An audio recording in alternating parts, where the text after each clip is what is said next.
হ্যাঁ, আমার সেই কাঙ্ক্ষিত অ্যাম্পলিফায়ারটা রোল্যান্ডের, যেটা টরন্টো মিসিসাগা সব ঘুরে টুরে একটা দোকানে এটা সন্ধান পাওয়ার পরে আমার কানাডিয়ান ছাত্র আশরাফ হোসেন বাবুল ও আমাকে নিয়ে ঘুরে ঘুরে এটা কিনে দিয়েছে পরশুদিন।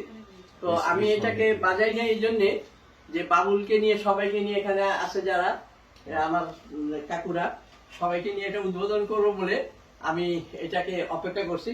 তো আমি এই অ্যাম্পলিফায়ারটা দিয়ে অল্প একটু গান গিটারে বাজাবো, এটার কোয়ালিটি জানাবার জন্য অনেকে আমাকে জানতেছে যে কোয়ালিটিটা কেমন, একটু বাজিয়ে শোনান। তো এটা আমি বাজাবো একটা গানের মুখ, আর কাকলি আর আমি মিলে একটা গান করব, আমি গিটারে করবো, কাকলি হারমোনিয়াম বাজাই করবে।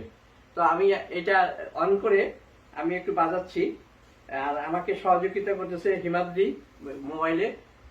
তো মোবাইল দিয়ে অন রেখো। আর আমার ছাত্র অল্প দিনের জন্য ছাত্র, বাট ওকে আমি মোটামুটি লাইনে আনতে পারছি। তো তোমার উন্নতিটা কি বলবে?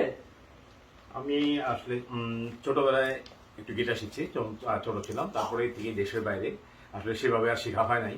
কিন্তু চর্চাটা আমি ধরে রেখেছি যে শৌখিন গিটার হিসেবে, যার বাসায় আমার নিজের মতো করে আমি বাজাই। কিন্তু আমার আসলে মানে ভালো করে বাজানোর জন্য এবং সব যন্ত্রের সাথে বাজানোর মতো আসলে খুব একটা অভিজ্ঞতা আমার নাই। কিন্তু চাচাকে পেয়ে মানে এখানে পেয়ে যে আমি আর মানে আমার গুরু সেই ছোটবেলা থেকে ইন্সপিরেশন উনি, তা এখানে পেয়ে তাকে আমি ধরছি, আমাকে যতটুকু সার্চ করে দেওয়া হয় আর কি, বুড়ো বয়সে একটু আবার যদি করতে পারি আর কি, সেটুকুই। অনেক ধন্যবাদ চাচাকে। যাক, আমি ওকে পেয়ে খুব এনজয় করতেছি, এবং আমি যখন যা বলতেছি আমার সাথে সাথে ঘুরতেছে, আমাকে নিয়ে যাচ্ছে। ধন্যবাদ। আমি যতদিন আসি তুমি আমার সাথে থেকো, আর তোমার সাথেও আমি আসি যতদিন আল্লাহ বাঁচা রাখছে।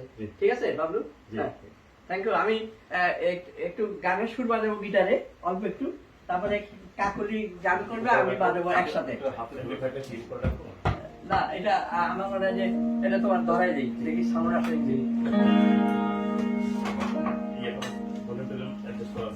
ভলিউমটা একটু বাড়াই দিতে পারবো মনে হয়।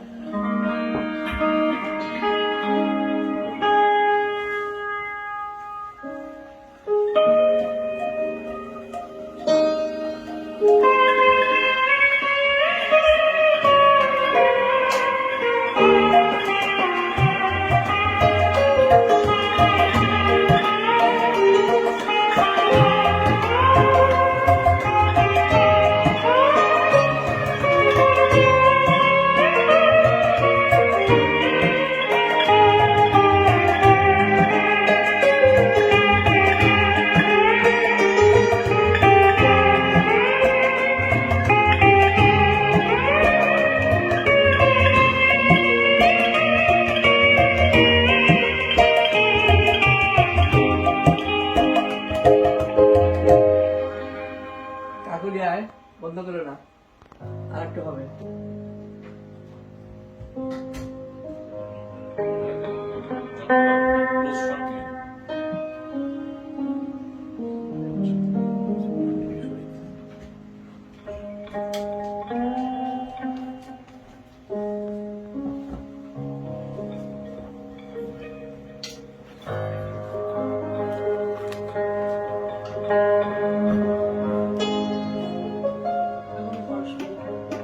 Oh,